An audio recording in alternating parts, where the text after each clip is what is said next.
hermanos, vamos a meditar unos minutos en la palabra del Señor. Aleluya. Y tenemos como tema esta noche, para ti, ¿quién es el Hijo del Hombre?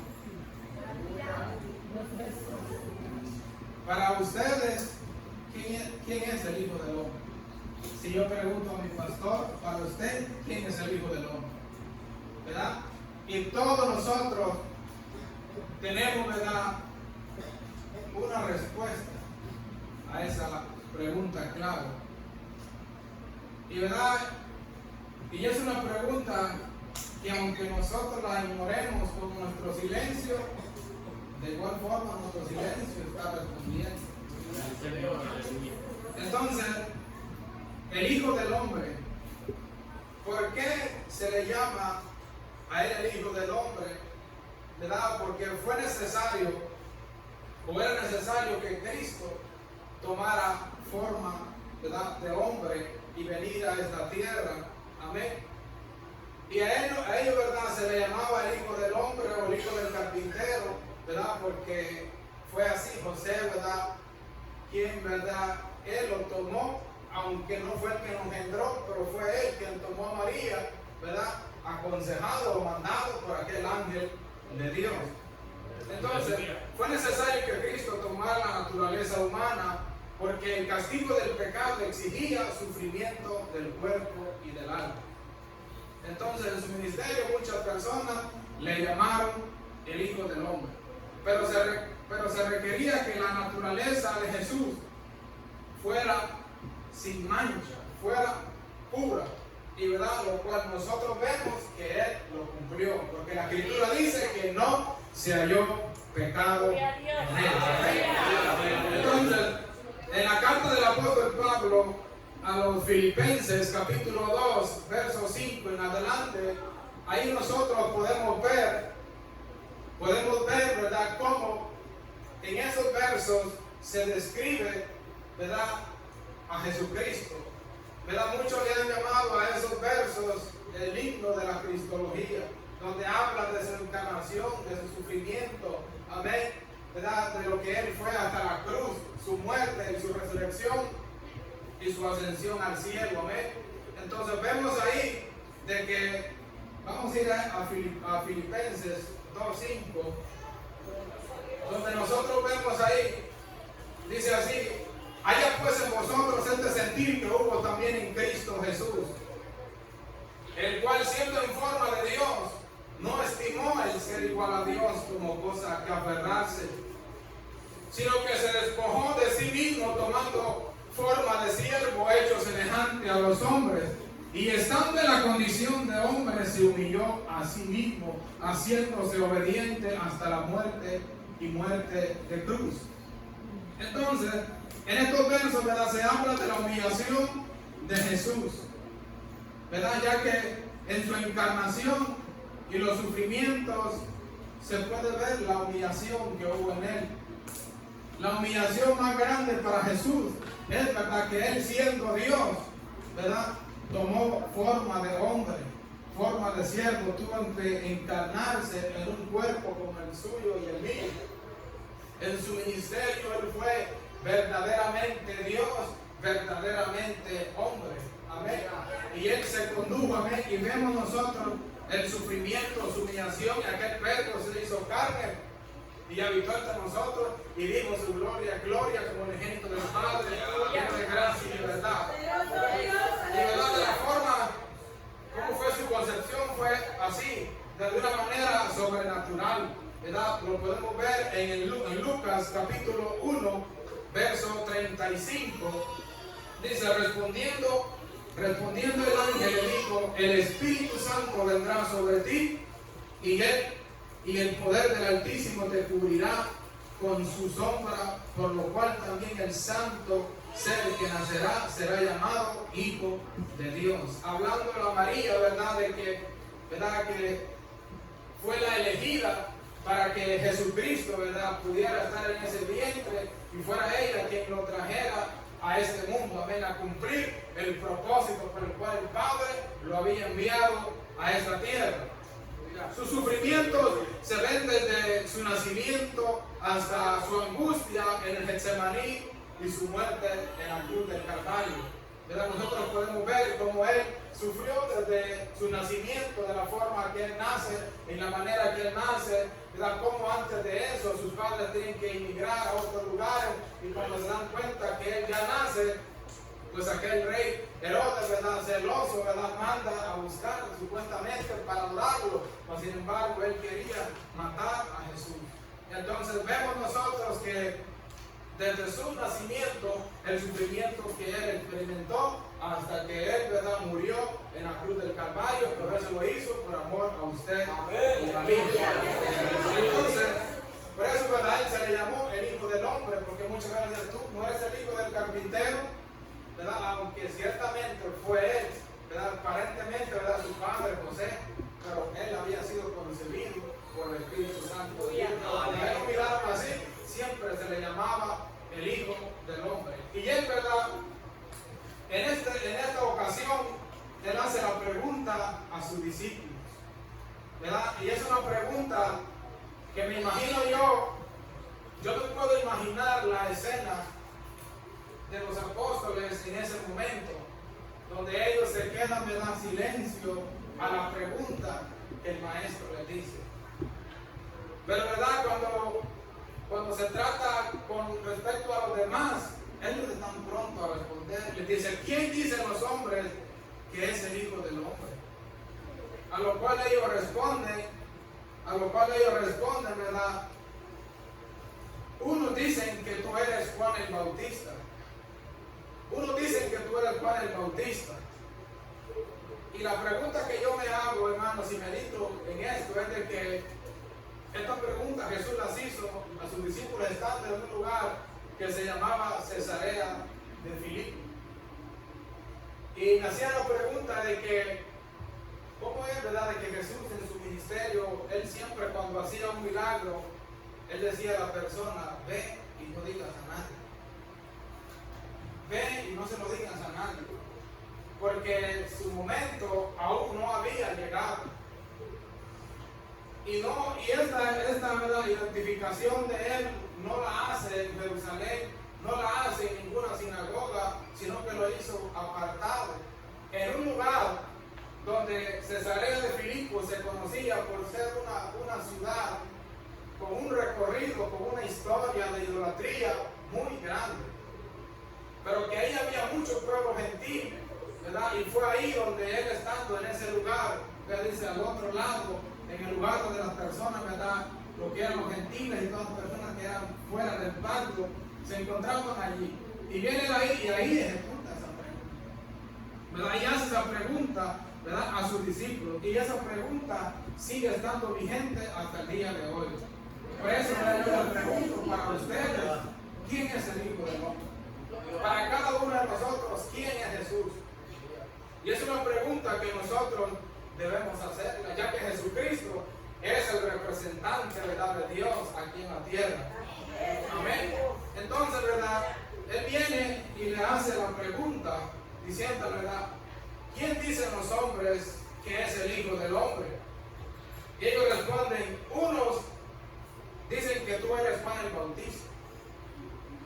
Y hagámonos la pregunta, ¿por qué comparan a Jesús con Juan el Bautista? ¿Por qué el pueblo le comparaba con Juan el Bautista? Porque podemos ver nosotros de que en ese momento Juan el Bautista hacía pocos días que lo habían decapitado, ya que él, por predicar la palabra y juzgar el pecado de aquel rey, le dijo, no te es lícito que tú tengas la mujer de tu hermano, y por esas palabras fue llevado a la cárcel.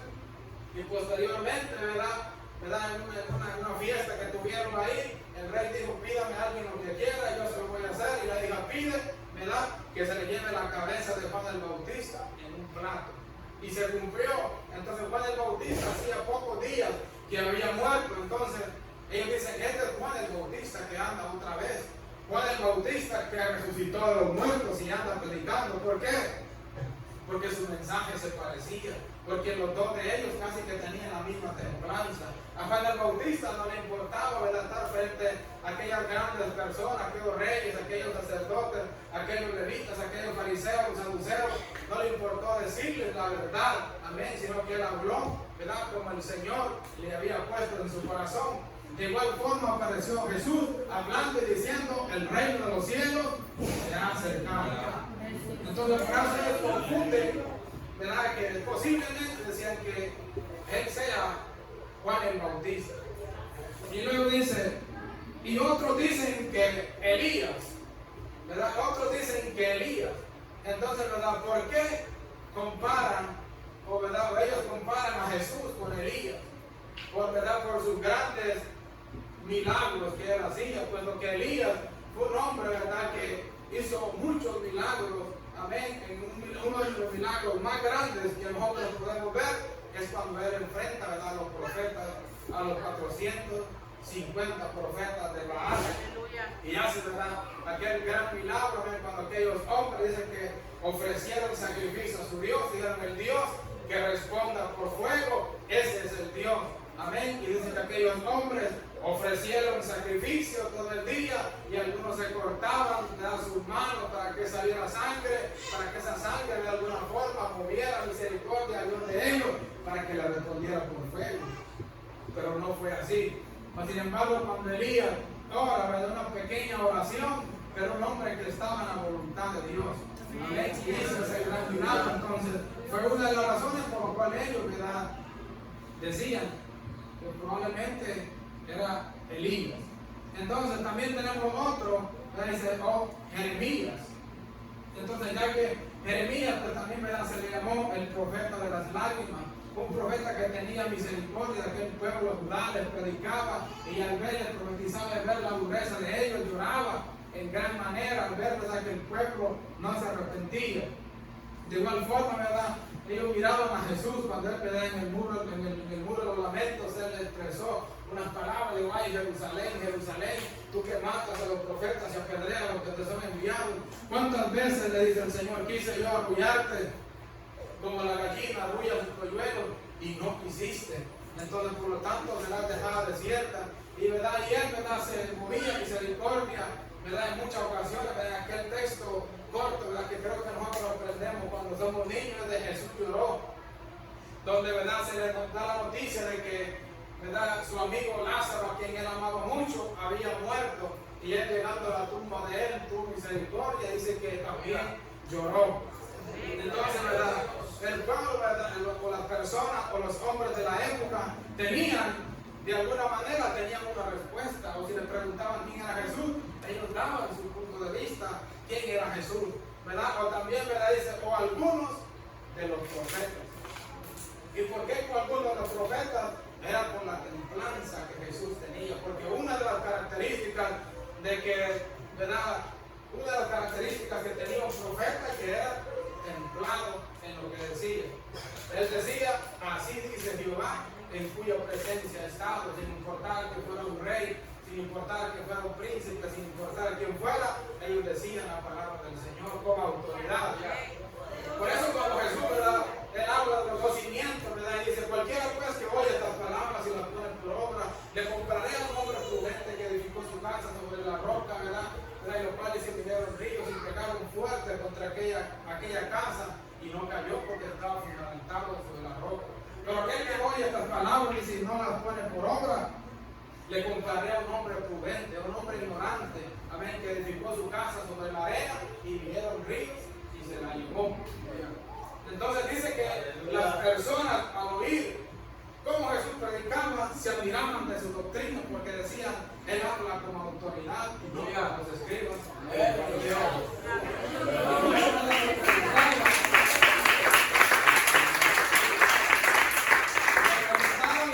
¿De dónde tiene esta doctrina? Y en algunas ocasiones, algunos le presentaban y decían: ¿cómo tú haces tales cosas? Pero, ¿verdad?, él en ningún momento, ¿verdad?, él daba su identidad hasta ese momento. Muchos de ellos, ¿verdad?, quisieron de alguna forma burlarse. Muchos de ellos decían de que él echaba a los demonios fuera en el nombre de Satanás. Y muchos pisoteaban, ¿verdad?, su ministerio. Muchos, ¿verdad?, decían tantas cosas de él. Y en una ocasión, tratando de burlarse, los escribas y los fariseos, miren que estas dos, ¿verdad?, organizaciones organizaciones religiosas no se llevaban entre sí, pero cuando se trataba de hacerle daño, pisotear a Jesús, se unían como un solo hombre y se acercaron y le decían: Jesús, dinos algo, ¿con qué autoridad tú echas fuera a los demonios? Y dice: yo también le voy a hacer una pregunta a ustedes, y si ustedes me responden, yo también les voy a responder. Ajá, díganme. Entonces le decía a Jesús: ¿el bautismo de Juan era de Dios o de los hombres? Y se volvían a reunir ellos y dicen: si nosotros decimos al maestro que el bautismo era de los hombres, nos van a pelear porque ellos tienen a Juan como un verdadero profeta. Entonces, si le decimos que era de Dios, entonces nos va a regañar él, porque no le creyeron. Entonces se acercaron y me dice: maestro, ya tenemos la respuesta. ¿Sí? No sabemos, pues yo tampoco sé. Entonces nuestro Señor Jesucristo, ¿verdad?, en su ministerio, ¿verdad?, hizo tantas preguntas, hermanos, de que, ¿verdad?, difíciles algunas de responder, ¿verdad?, pero él siempre estaba consciente de que era necesario todo el sufrimiento, porque él vino a cumplir un propósito. Y por eso que él es nuestro ejemplo a seguir. Él es nuestra máxima autoridad.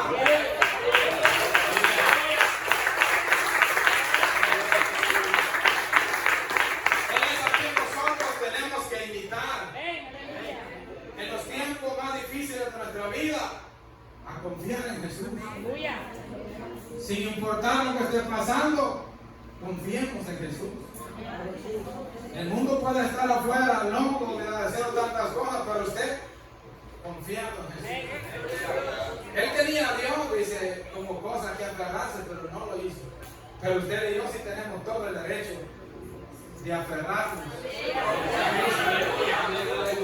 Aferrarnos a Él, confiar y pedirle a Él, porque Él es nuestra única ayuda.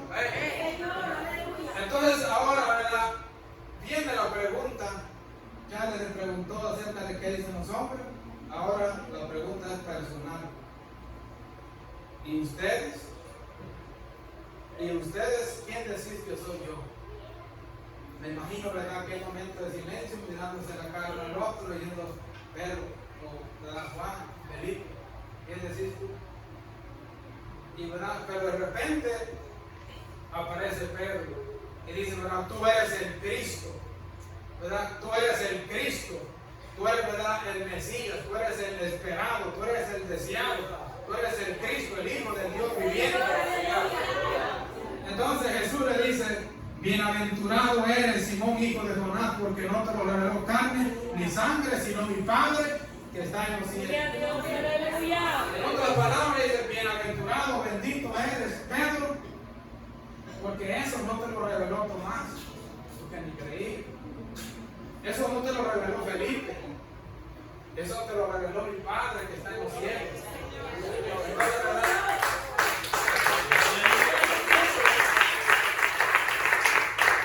En muchas ocasiones se ha hablado de Pedro, dicen que Pedro era muy aventado, Pedro salía aquí, pero verdad, era un hombre deseoso por aprender, un hombre de que confiaba en la palabra del Señor, y él creía de que un día vendría el libertador, amén, a esta tierra. Por eso aquellos se alegraron y apareció Natanael diciendo: hemos encontrado al Mesías, hemos encontrado a Jesús de Nazaret. Decían que sí creemos en el Mesías, pero de Nazaret puede salir algo bueno de ahí, ¿verdad? Mas sin embargo, ¿verdad?, Dios tenía un plan, porque Él se hizo pobre por amor hacia nosotros.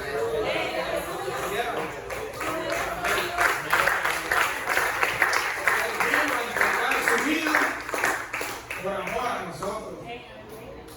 Él vino, ¿verdad?, alejando todo. Y yo me pongo a pensar en esto, hermano, de que algunos de ustedes hay que conocer personas, o conocieron personas de que quizás se conocieron desde que eran niños y de repente, ¿verdad?, uno, ¿verdad?, se elevó, ¿verdad?, y se fue y creció, ¿verdad?, en lo económico y llegó a ser poderoso en lo económico, ¿verdad?, y ahora se jacta, ¿verdad?, se jacta. Incluso vemos a reyes, a gobernantes, hombres como los de Egipto, los egipcios, amén, los faraones, ¿verdad?, porque faraones ¿verdad? Eran dioses y ellos, ¿verdad? Se creían importantes, ¿verdad? En dichas posesiones. Mas sin embargo, ¿cómo pensar? Dios es el Rey de Reyes. Él vino y se hizo un hombre y habitó entre nosotros, y estando en la condición de hombre se humilló. O sea, Él estuvo en la misma condición que nosotros, y estando en la condición de nosotros se humilló. Él nunca dejó de ser Dios, como algunos dicen por ahí, que Él vino a esta tierra y dejó de ser Dios. No, Él seguía siendo verdaderamente Dios y verdaderamente hombre. Y vemos, ¿verdad?, uno de los milagros que Él hace en el libro de Marcos. Quiero que vayamos ahí. Aleluya. En Marcos 2, vemos ahí que Él sana a un paralítico. Dice la Biblia de que ciertas personas supieron que Jesús estaba en Capernaum predicando la palabra del Señor. Y tenían a un amigo, familiar, no sé qué era, pero lo cierto es que lo apreciaban mucho porque se arriesgaron demasiado. Y agarraron a aquel muchacho, a aquel señor, lo pusieron en una camilla y lo llevan a aquella casa en Capernaum. Pero cuando ellos van y se encuentran con un problema de que la casa estaba tan llena que ni siquiera se podía entrar. Y para llegar hasta donde Jesús estaba era imposible. A lo cual dijeron ellos, subamos por el rufo y abrimos ahí. Y lo hicieron así. Porque ellos llevaban la esperanza de que Jesús lo iba a levantar. Y lo que ocurre es de que cuando lo llevan y ven a Jesús que viene bajando aquel hombre y cae. Y se admiran ver la fe de ellos. Pero pasa algo curioso ahí. Porque Jesús viene y le dice, hijo, tus pecados te son perdonados. Y ya se lo tenían que llevar. Pero verdad, solo le dijo, tus pecados te son perdonados. Y ahí estaban sentados los escribas y algunos de los fariseos. Entonces ellos estaban sentados ahí y cavilaban dentro de sus corazones. Y entonces Jesús, como también era Dios, sabiendo lo que ellos tenían en su corazón, les dijo, ¿por qué habláis así? ¿Por qué habláis así? Decían ellos, ¿verdad? ¿Por qué habla este así? Blasfemias dicen. ¿Quién puede perdonar? ¿Quién puede perdonar pecados sino solo Dios? Y conociendo Jesús en su espíritu que cavilaba de esta manera, dentro de sí mismo les dijo, ¿por qué caviláis así en vuestros corazones? ¿Qué es más fácil decir? ¿Decir al paralítico tus pecados te son perdonados? ¿O decirle levántate, toma tu lecho y anda? Pues para que sepáis que el Hijo del Hombre tiene potestad en la tierra para perdonar pecados, digo al paralítico, a ti te digo, levántate, toma tu cama y vete a tu casa. Ese era el poder.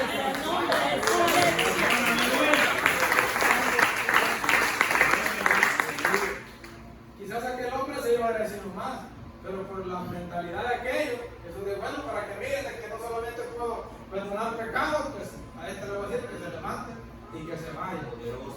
Porque él era verdaderamente Dios. Entonces, ¿verdad?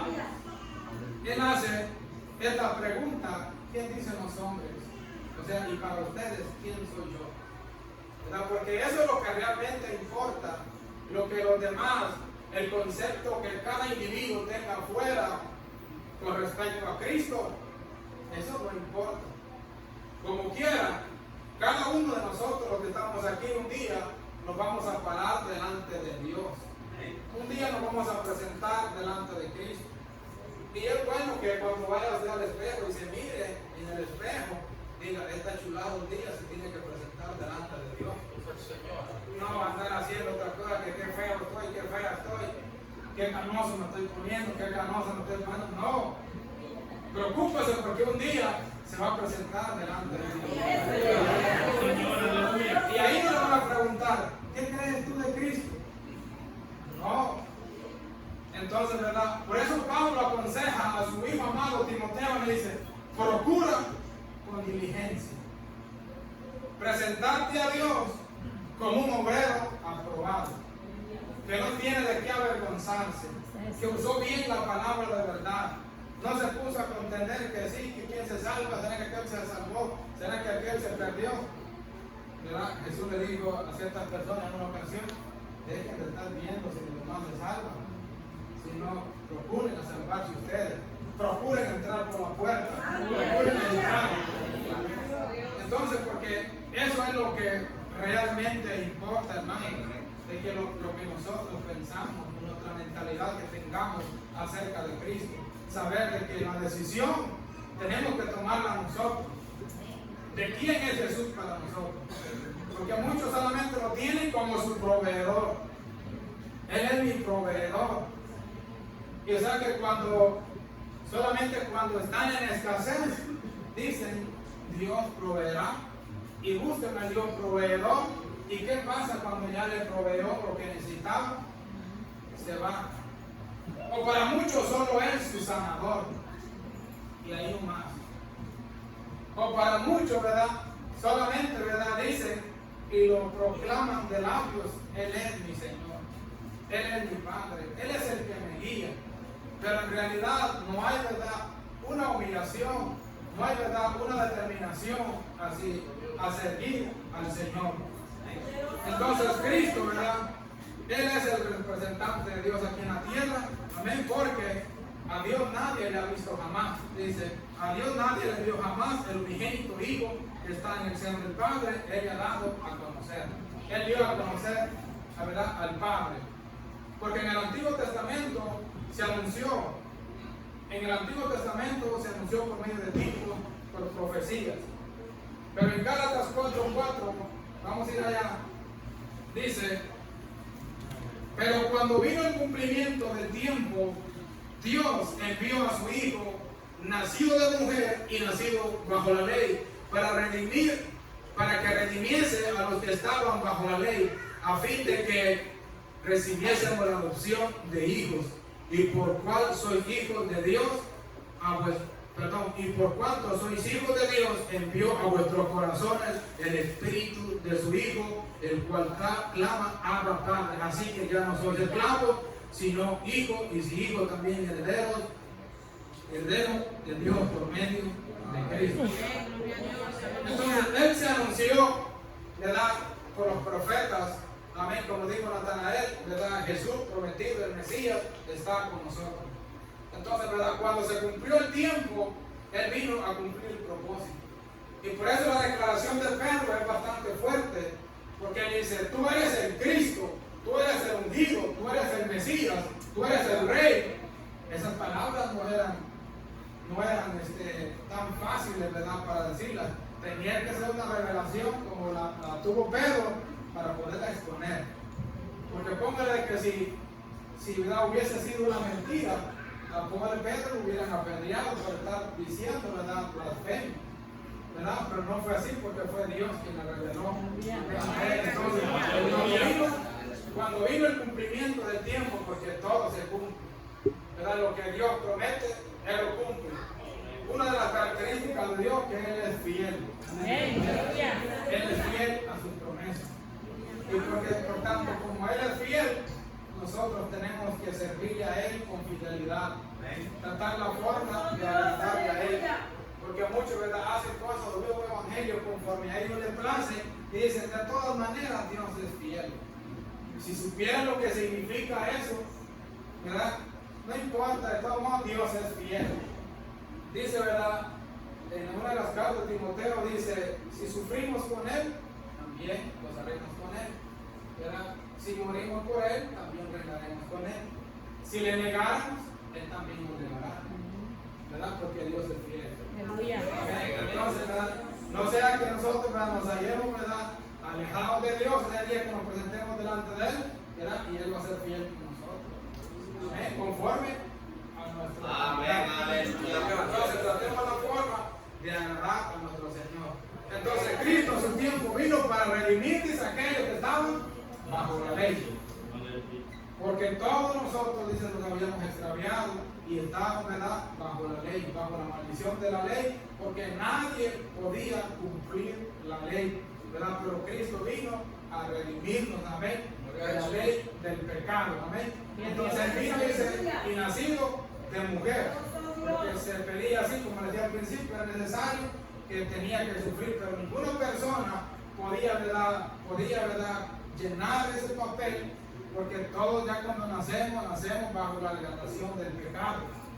Porque el salmista David decía, mi embrión vio en tus ojos, ¿verdad? Y aún decía David, decía en pecado me concibió mi madre y dio a luz pecado. Entonces, ¿verdad? Nadie podía nacer, ¿verdad? Para eso solamente, ¿verdad? Cristo Jesús estaba separado para cumplir ese propósito. Miren qué bonito eso de que siempre cuando un hombre le con promesa, el enemigo ponía en la mujer que era estéril. Y así, ¿verdad? Cada hombre con promesa, la mujer era estéril. Mas sin embargo, ¿verdad? Cuando vino Jesús, cuando vino el cumplimiento del tiempo de una virgen, amén, vino el Salvador del mundo. Entonces él vino para cumplir o para hacer eficaz la reconciliación de todos los hombres. Romanos 5:10, vamos a ir a Romanos 5:10 y vemos de que ese fue el propósito por el cual él vino. Pero dice, porque si siendo enemigos fuimos reconciliados con Dios por la muerte de su Hijo, mucho más estando reconciliados seremos salvos por su vida. El 6 dice, porque Cristo cuando aún éramos débiles, a su tiempo murió por los impíos.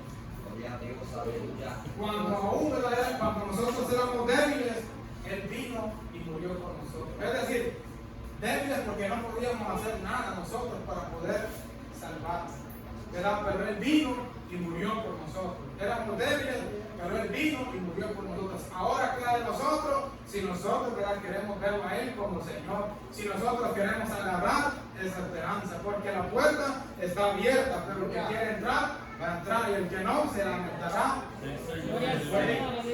Un ejemplo, en el estado de Nueva York, años atrás, no se podía, ¿verdad? No podía cualquier persona que no tuviera un documento en orden poder tener una licencia. Pero cuando no se podía, el alcalde, ¿verdad?, aprobó que ahora sí todos los que no tengamos documentos podamos ir y tener nuestra licencia.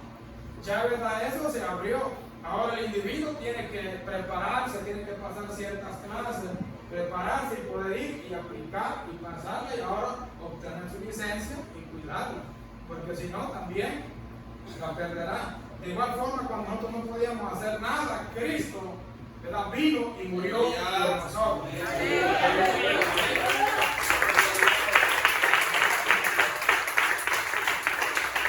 Pero ahora, Pedro está aquí contento porque el Señor le había dado una revelación. Contento porque el Señor le había revelado que Él era el Cristo.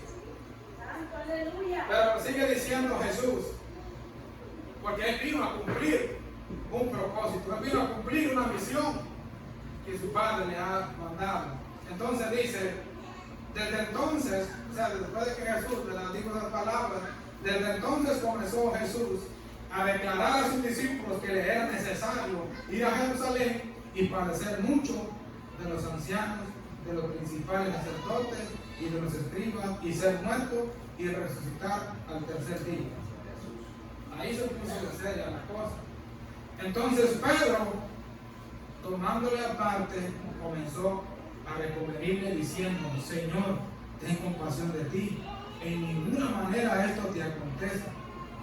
Pero él, volviéndose a Pedro, dijo, quítate de delante de mí, Satanás, me eres tropiezo, porque no pones la mira en las cosas de Dios, sino en la de los hombres. Se puso dura la cosa ahí.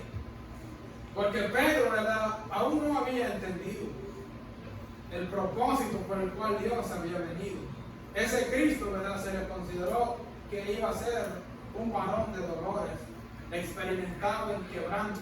Él iba, ¿verdad?, a venir a ser inmolado como un cordero por cada uno de nosotros. Entonces Pedro decía, tanto hemos esperado este momento, por cuántos años se ha prometido que vendrá el Salvador, y nosotros ya no aguantamos estar bajo el yugo de Roma, y nosotros queremos que venga un libertador, y ahora que lo tenemos, ahora pues yo voy a hacer algo, dijo Pedro, y lo jale el Señor, y empezó a aconsejar, jamás te acontezca tal cosa, ¿verdad? Pero él no entendía. ¿Verdad? Como nos pasa muchas veces a nosotros, que muchas veces no entendemos el propósito de Dios en nuestra vida y empezamos a decir, Señor, ¿por qué a mí? Señor, ¿por qué así? ¿Por qué a mí me pasa esto? ¿Por qué lo otro? ¿Por qué tengo que hacer yo siempre? ¿Por qué me está pasando esto? Señor, no me gusta cómo está tratando conmigo. Aunque usted no lo diga con sus labios, ¿verdad? Pero con sus actitudes lo dice. Entonces, ¿verdad? Pedro, él, ¿verdad? No entendía o no quería aceptar de que Jesucristo fuera, ¿verdad?, a sufrir todo esto. Entonces Jesús le dice, quítate delante de mí, Satanás, porque me eres tropiezo. ¿Verdad? Sabía de que, y muchos predican el evangelio de la prosperidad, ¿verdad?, de que siembra, pacta y tendrás y todo eso, es pura mentira. Siempre el camino del Señor y el Maestro nos enseña que no es fácil. No es fácil porque tenemos que batallar todos los días con nosotros mismos, con nuestros deseos, amén, con nuestra vanagloria, con un enemigo que nos acecha. Todos los días tenemos que luchar, todos los días tenemos que ir avanzando. Entonces, ¿verdad?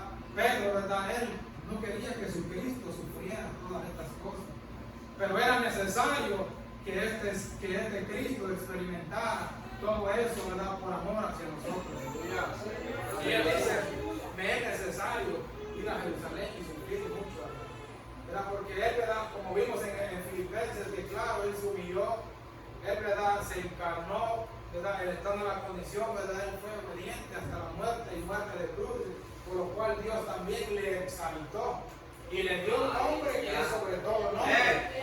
Pero hubo una humillación en él, hubo un quebranto, no tuvo que ir y morir y resucitar al tercer día y tener el poder para enviarlo después y decirle, por la potestad me dan en el cielo y en la tierra, por tanto ir y predicar el evangelio. Bendito sea el Señor. Entonces Jesús le dice a sus discípulos y les deja claro que el seguir a Cristo, ¿verdad?, hay que negarse a sí mismo. Dice él, entonces Jesús dijo a sus discípulos, si alguno quiere venir en pos de mí, niéguese a sí mismo, tome su cruz y sígame. Porque todo aquel que quiera salvar su vida, la perderá. Y todo aquel que pierda su vida a causa de mí, la hallará. Porque ¿qué aprovechará el hombre si ganara todo el mundo y perdiere su alma? ¿O qué recompensa dará el hombre por su alma? Entonces él deja claro acá que para seguirlo a él no es fácil. Podemos ver que Jesús triunfó, ¿verdad? Pero él primero, ¿verdad?, por así decirlo, perdió en lo que es, ¿verdad?, en lo de él, ¿verdad? Y usted dirá, ¿cómo es que Jesús perdió si él no perdió en la batalla? Lo que quiero decir es que en cuanto a su humanidad, él tuvo que ir y despojarse. Él en un momento, estando en el Getsemaní, sintió lo que todos nosotros sentimos, angustia. Y él dijo al Padre, Padre, quita de mí esta copa. O si es posible, pasa de mí esta copa. Pero él dijo, pero que no se haga mi voluntad, sino la tuya. O sea, su cuerpo, ¿verdad?, él tuvo que dejar que sufriera tanto en ese camino al Gólgota, ¿verdad? Él entregó todo, sufrió como un malhechor, ¿verdad? Él dice de que lo compararon peor que un malhechor, porque en esos días había, ¿verdad?, había la fiesta de la Pascua, y, ¿verdad?, y Pilato, ¿verdad?, dijo, bueno, pues ustedes acostumbran dejar libre a una persona en estos días. Entonces Pilato, ¿verdad?, él no quería, ¿verdad?, él meterse ya, porque su esposa, desde que había tenido sueños, entonces no te metas tú con ese justo, porque anoche ni pude dormir soñando con él. Entonces el hombre estaba preocupado, pero mirando que el pueblo hacía fuerza, ¿verdad? Entonces digo, bueno, y entonces mira que hombre y saca al más malo que podía haber ahí. Digo, bueno, yo creo que si pongo quizás a posiblemente que Jesús no es un asesino, posiblemente, ¿verdad?, dejen libre a Jesús. Y digo, bueno, ahí está, ¿qué quieren ustedes? No, prefiero dejar libre al más asesino que representaba un peligro en la comunidad, no les importó. Y ahora con Jesús, ¿qué hacemos? Sea crucificado. Y él fue y cumplió así todo, ¿verdad? Lo que el Padre le envió. Y dice la palabra que él con gozo se encaminó a ese lugar. Aleluya. Con gozo, ¿verdad? Con el gozo puesto delante de él, dice, se encaminó a ese lugar. Entonces, ¿verdad? Cristo, ¿verdad? Él tuvo que negarse.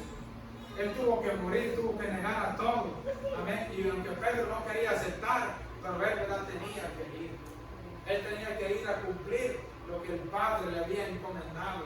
Entonces, ¿verdad? Muchos de nosotros queremos servir al Señor, pero no nos queremos negar a nosotros mismos. Negar, ¿verdad? Lo que nosotros queremos, a lo que nosotros pensamos. Muchas veces queremos que las cosas se hagan a nuestra manera. Pero ¿qué dice Dios?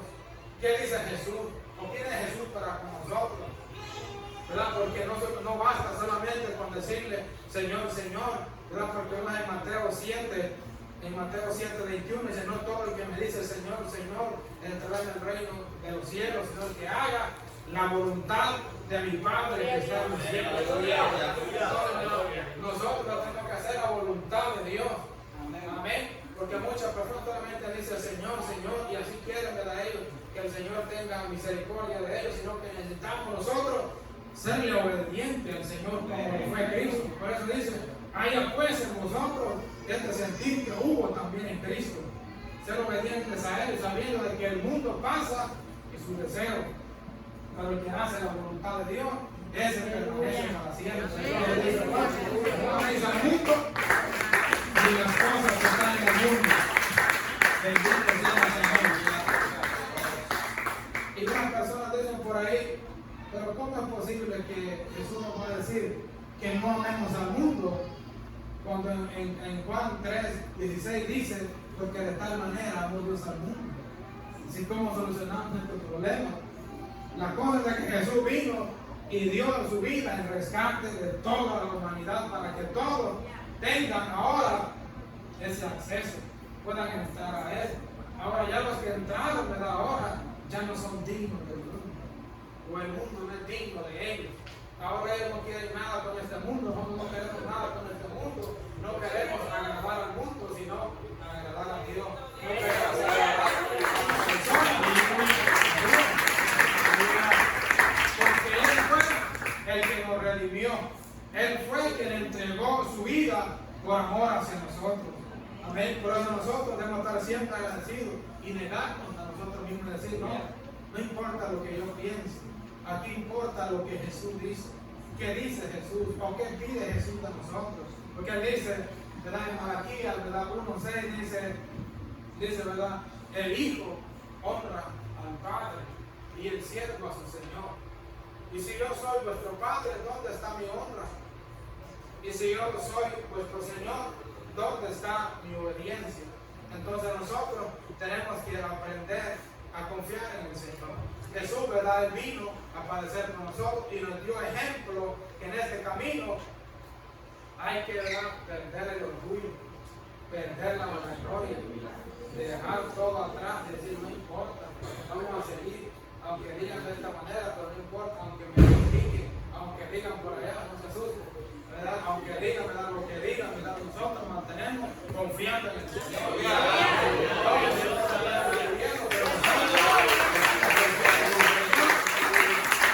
Porque sabemos quién es Jesús para nosotros. Y cuando una persona sabe qué significa Jesús para él, nada lo va a hacer cambiar. Él cree y está esperando en la promesa bienaventurada de todo creyente que un día vendrá el Señor a recogernos y de ahí no nos mueve nadie. Él mantiene confianza en el Señor. Entonces, ¿verdad?, vamos terminando. Amén. Y ahora vemos a Pedro. Quiero que vayamos a 1 Pedro capítulo 2. Vamos a ir terminando ya, hermanos. Gloria al Señor.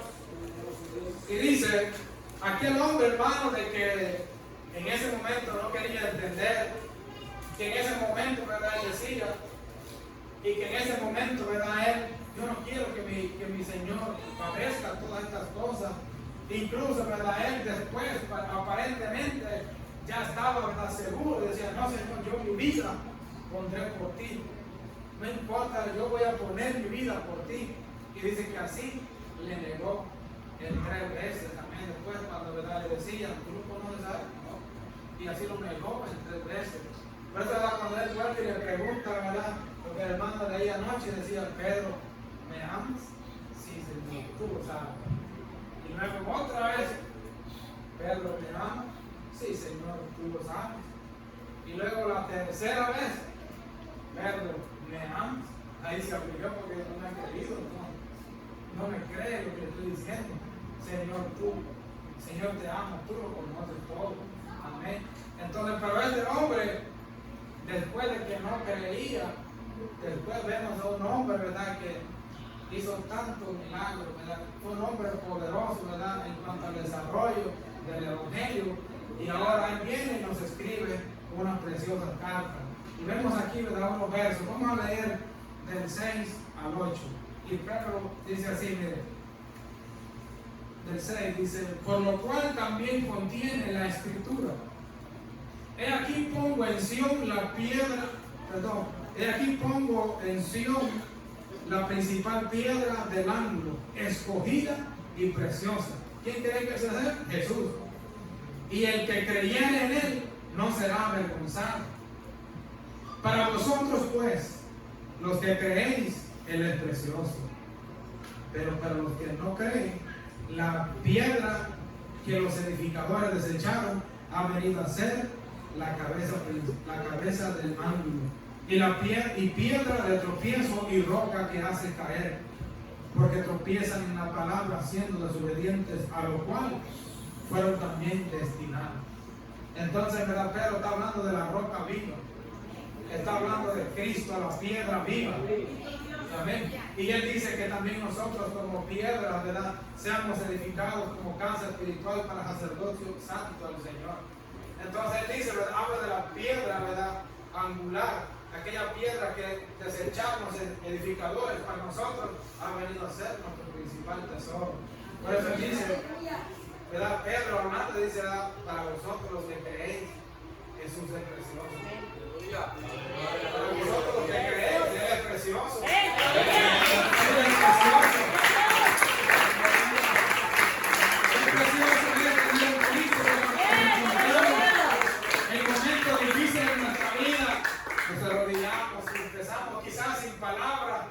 Sino solamente, ¿verdad?, nos inclinamos y quisiéramos expresar con nuestra boca, pero no podemos. Pero de repente sentimos una mano que nos toca y nos consuela y dice que estamos vivos y nos permite avanzar.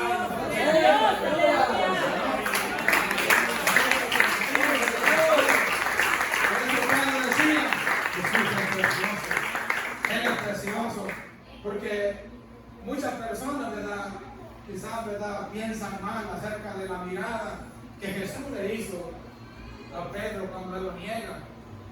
Pero digo yo, y por la escritura, digo yo, para que pues, con la mirada nosotros damos un gesto, damos una palabra. Y él le dijo, tú me vas a negar. No, Señor. Tú te vas a correr. No, Señor. Y él, tú me vas a negar. Y después de que lo niega, entonces dice que Jesús le miró. Me imagino que quizás, ¿verdad?, fue una mirada de misericordia, o quizás sonriendo, porque él iba con gozo, porque él sabía a lo que había venido. Y sabía que al disperso el pastor, las ovejas, ¿verdad?, se iban a ir. Me imagino aquella mirada de misericordia y él te lo vi, ¿verdad? Y por eso Pedro, ¿verdad?, él siempre decía, él es precioso. ¿Se imaginan ustedes a un apóstol, a Pedro, acá diciendo, él es precioso? Nosotros sabemos que él anduvo con él. Y él dice a los hermanos, para vosotros los que creéis en él, él es precioso.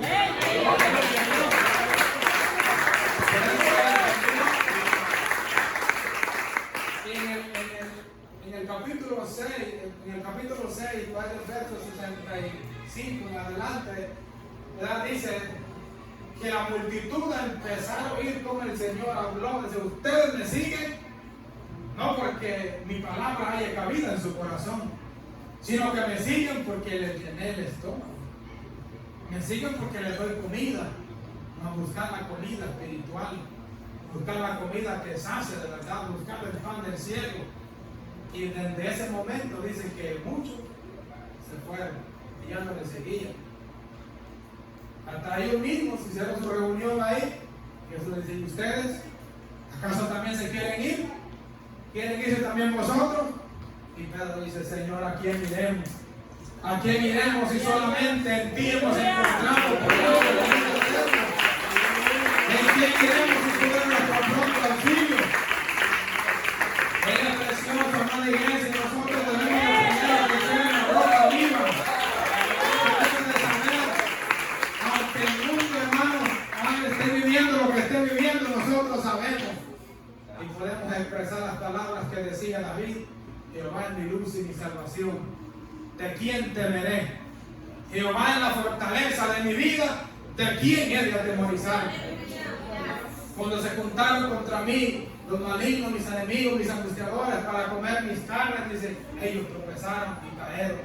Aunque un ejército acampe contra mí, no temerá mi corazón. Aunque contra mí se levante guerra, yo estaré confiado. Porque sabemos quién es Jesús para nosotros. ¿Quién es Jesús para usted? Si Jesús es su Salvador, si Jesús es su Redentor, confíe en Él, confiemos en Él. Él es nuestro proveedor y Él ha sido nuestro pronto auxilio. Entonces los que están acá, hermanos, si usted por algún momento se estaba extraviando, yéndose, acérquese a Él, acérquese a la piedra preciosa, acérquese a Cristo, amén. Y para los amigos, amén, dirán, no, pero es difícil, amén, servirle al Señor. Es difícil también vivir sin el Señor. Porque le garantizo que aquellas personas que se han alejado, cuando se les habla de Cristo, solamente lloran y dicen, yo un día viví esa experiencia, pero ahora lamentablemente no la vivo. Y usted y yo tenemos la dicha de decir, para nosotros Él es precioso.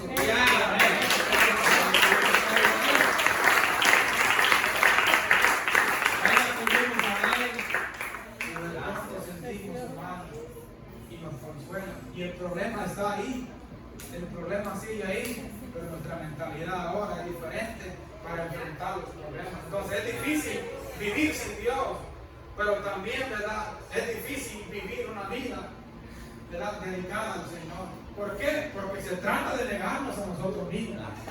Pero usted elija su dificultad. Las dos cosas son difíciles, pero como quiera, un día tenemos que presentarnos delante de Dios. Ahora cuando se vea al espejo, no se vea feo, no se vea raro, no se vea gordo, no, véase y diga, un día me voy a presentar delante del Señor. ¿Y qué recompensa daré por mi alma? ¿Qué le diré al Señor? ¿Qué excusa le pondré? Si tuve la palabra, la tuve acá, y muchos, ¿verdad?, cristianos dicen, a mí no me gusta que el pastor me critique, no me gusta que el pastor se meta conmigo porque yo soy del Salmo 23, que va mi pastor y nada me faltará. Entonces a muchos dicen, no me pueden andar juzgando, a mí Dios me juzgará. Otro gran error, porque ahora que usted tiene la palabra y la palabra lo confronta, la palabra lo orgulla, usted dice, verdaderamente soy ruin, ahora quiero arreglar mi vida con el Señor. Usted se arrepiente y puede alcanzar misericordia.